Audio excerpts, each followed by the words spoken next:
All right, let's go back to Tolland County and Windham County, where that line of storms produced that radar-indicated tornado.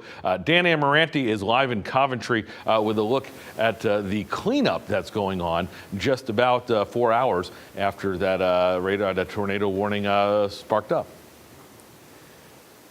Yeah, and I'm becoming more confident that there was indeed a tornado that came right through this area from South Street all the way down towards Flanders Road in Coventry, a fairly rural area, but there are a decent amount of houses here.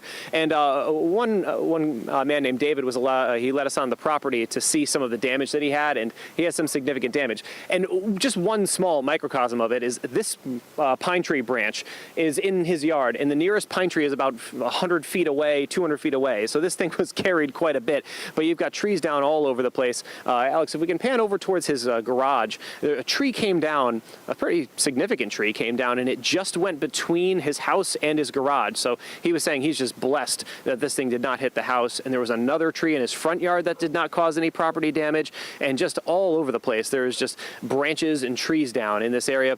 He also noted that there was one tree that is about 275 years old that came down from this storm. So just incredible stuff to see. And we can pretty much draw a straight line from here all the way to Flanders Road, where we saw a number of trees and wires down earlier this morning.